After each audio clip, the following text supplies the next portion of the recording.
And this is becoming almost comical when you consider the extent to which the Falcons tampered with Kirk Cousins. And I say that knowing the tampering is rampant in the National Football League.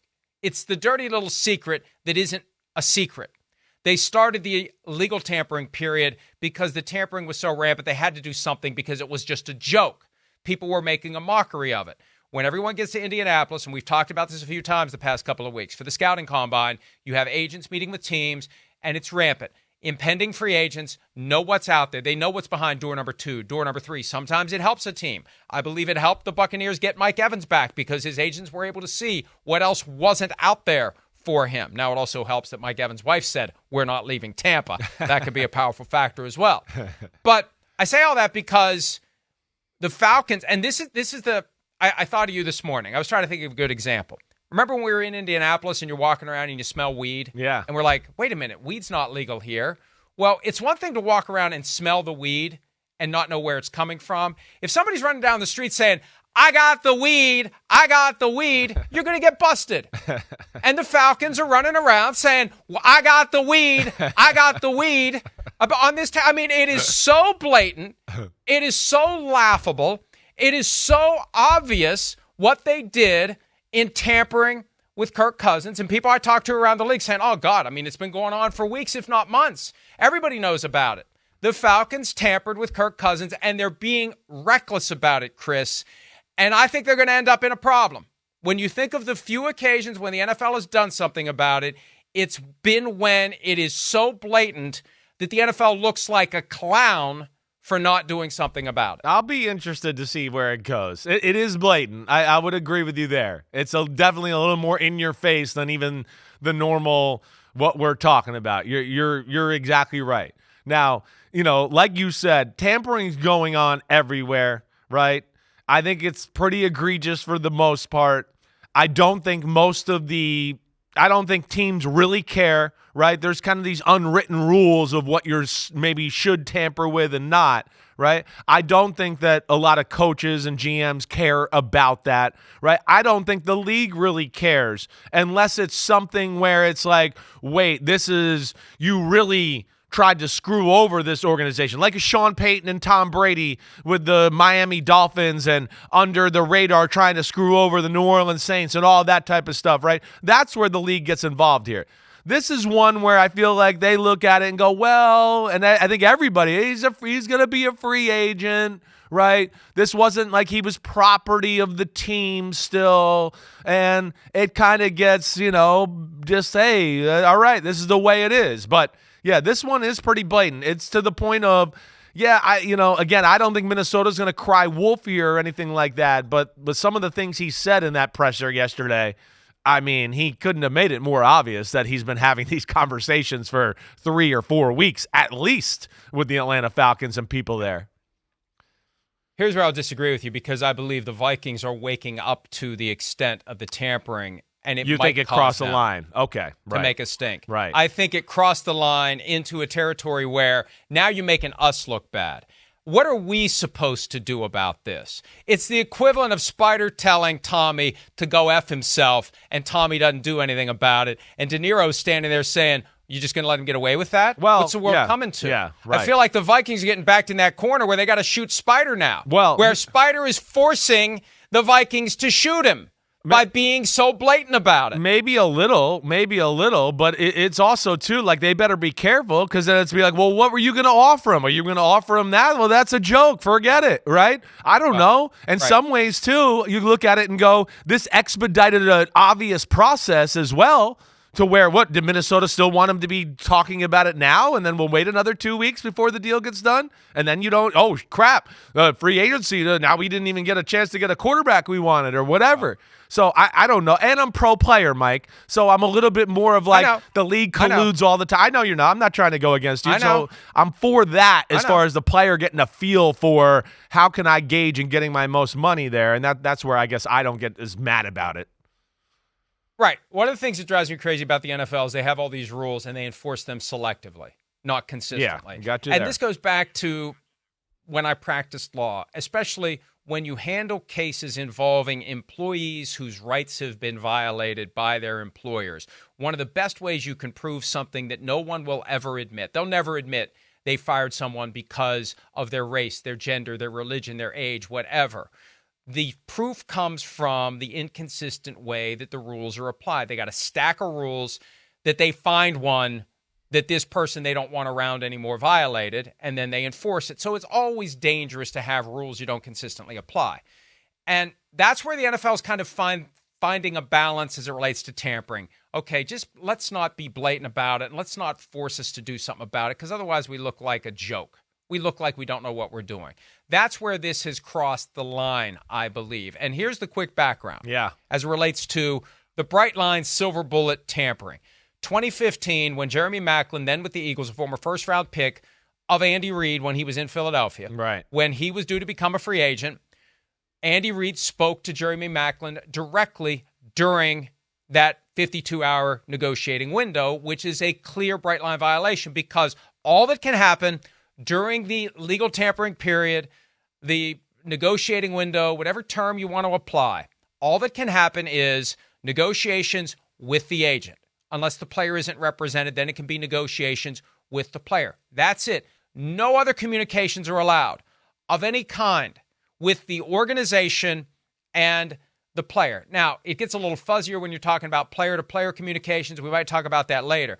But just as it relates to people who are part of the team, coaches, trainers, executives, etc., you're not allowed to talk to the guy until the clock strikes 4 o'clock Eastern on the first day of the league year. It is a bright line. It is clear. It is obvious.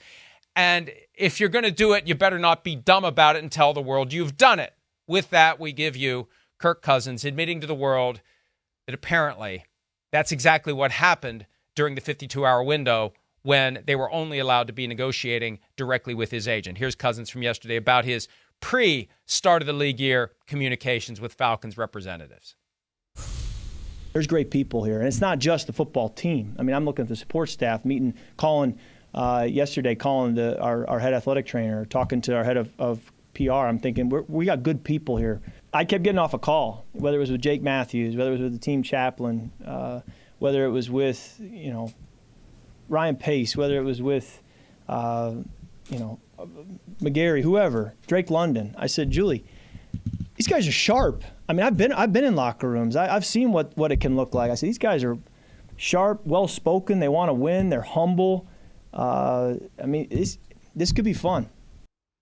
Okay, I'm going to work backward on this. First of all, Ryan Pace, the former Bears general manager, is the director of player personnel in Atlanta, and I give credit to Pete Demolitis for catching it. I missed it yesterday when I was watching the press conference. The light bulb didn't go off for me. And we don't know when he spoke to Ryan Pace, but driving in a car, and he was meeting with the media just 3 hours after the moment where he could have talked to Ryan Pace or anyone else. So that one's at least So then you work back to him saying that yesterday, i.e. Tuesday, i.e. during the 52-hour window, he talked to the head athletic trainer. And if you noticed, Chris, he stopped himself. He said,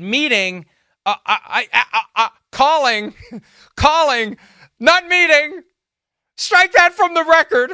Not meeting the head athletic trainer, calling the head athletic trainer. I mean, look, and this is on the Falcons for not telling him, Kirk, here's what you can and can't say. Like, they didn't even bother to explain to him that this stuff that they're doing blatantly violates the rules. So that's the first time in all the years I've done this, and in the 10 years or so that they've had this legal negotiating window, this is the first time that a guy has stood up there at the podium and basically admitted to the world that they didn't just put a toe over the line. They did a cannonball into the shallow end of the pool. No, I think it's cannonball. I think Kirk Cousins reached out to Atlanta very early in the process, right? I do, where he realized, wait, there's a needed quarterback there. I'm going to get my agent to get my name in the mix there and get them thinking about it early on, and then it matched up with Raheem Morris being there and the rest of that, right? And I just think it took a life of its own, and it probably got more aggressive and aggressive as it went on. I mean, again, even thinking about, we alluded to Raheem Morris at the Combine, talking about a player that fits right? The Atlanta and wants to be in the city, right? We were going like I thought it maybe meant Justin Fields, right? We knew it was either Kirk Cousins or Justin Fields, but with those type of comments too, it makes you feel like they knew what was coming, what was going to happen. But the thing to me, Mike, here is like you brought up Jeremy Maclin. That's really the last time I've heard the NFL enforce the rule or really worry about it. Like, I can't think of another time off the top of my head where stuff like the Jeremy Maclin things got, enforced again on a team or a team was penalized for that kind of antics. I feel like after that, they kind of pushed the bar up and were like, we're going to let that go. You got to be even more egregious and more under the radar, trying to plan crazy stuff behind our back for us to care. And I feel like ever since then, they've kind of just gone, we don't really care as long as teams don't cry wolf too much here.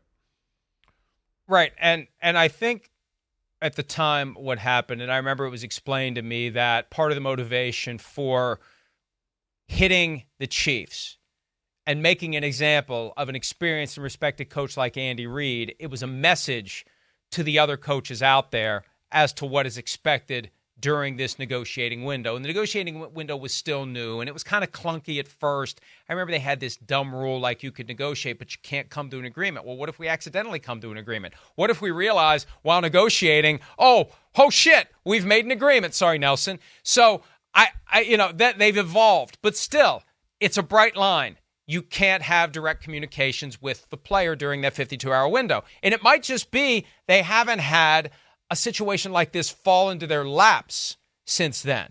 And there's never been, to my recollection, a situation like this where the player stands up and says it. It reminds me of when the NFL had to hit the Jets for the Brett Favre partially torn biceps tendon a year later, because when he got to Minnesota and they started asking him about why the team fell apart down the stretch when they at one point were the number 1 seed after they beat your Tennessee Titans, I believe, on a Thursday night. They're the number 1 seed in 2008. What happened? Well, I had this, I can't do a Brett Favre, but I had this arm injury. Well, what arm injury? Where? There was never said you had an arm injury. And he kept talking about it, and he kept talking about it, and he kept talking about it. Somebody from the league explained to me. He eventually talked about it so much we couldn't ignore it. We had to do something about it. I feel like that's where we are with this blatant tampering, blatant conversations with multiple people from the organization, with Kirk Cousins, that they didn't have to do. That's what makes it so weird. They didn't have to do it. He was going there anyway. And it just shows that, Chris, this is the atmosphere that emerges when you never enforce the rule. You eventually get to the point where it is so rampant that you got to do something. And I feel like that's where we are here. What's the NFL going to do? Well, let me just Either say this get rid of the rule or enforce it. Is it more egregious than Brady in Tampa and Gronk in Tampa, who literally had playbooks and were showing up the coach's house to go practice when you weren't supposed to be doing that and getting playbooks? But they never came out and said it. Right. Well, they kind of did. I mean, we knew it. Right. Remember what Gronk said? He was joking. He didn't say, they gave me the playbook early while I was still under contract with the Patriots. That's what Kirk said yesterday. That's the difference. And Byron Leftwich wandering around in somebody's house when he's looking for Tom Brady when they weren't supposed to be working out together. Again, in other cases, the players involved, the coaches involved, don't hand the smoking gun to the league. What Kirk did yesterday was he said, hey, look at this gun. It's smoking. Hey, everybody, look at this. Look, that's the difference. And I'm not saying it's right or it's wrong, and it's always wrong if it violates the rules. The difference here is the stunning degree of recklessness with which the Falcons are saying, hey, look, we got a smoking gun. It's right here. That's what's different about it. Yeah, listen, it was very obvious watching that presser yesterday. So there's no doubt about that. But I don't know if the NFL really cares in these instances, and I think it's going to take Minnesota to complain to the league a little bit to get them to start going, wait, or give them a slap on the wrist or penalty or whatever else. But it's going to take that, I think, for anything to happen ultimately, because I think it's gotten extremely loose with this type of stuff. And I don't think the NFL has really cared for quite some time with some of this illegal tampering and how far it goes. I agree. Yep. I agree. And the fact that everybody's gotten loose and everybody's gotten careless and everybody has gotten reckless. Whenever the NFL decides to wake up the investigative machinery and look into it, it should be easy to find because the evidence is going to be there. The digital footprints will be there. The call log. I'm reminded now of the whole Tom Brady destroying his phone. The call logs, texts. And back to the point where he said meeting before calling the head athletic trainer, meeting and then changing it to calling, two very different human interactions. I was talking to a GM from another team about this last night and went over this whole thing. Well, he starts to say meeting and then he says calling. Did you catch that? This person said if he met with the head athletic trainer during the 52-hour negotiating window, they should lose a first-round pick for that. That's how blatant it is. That's how over the line it is. If he actually was in the team facility or elsewhere meeting with team officials during that 52-hour window, that is something that the league does need to care about. So we'll see. We'll find out. Hi, it's Mike Florio. Thanks for watching PFT on YouTube. Hit subscribe for the latest news and analysis from Pro Football Talk.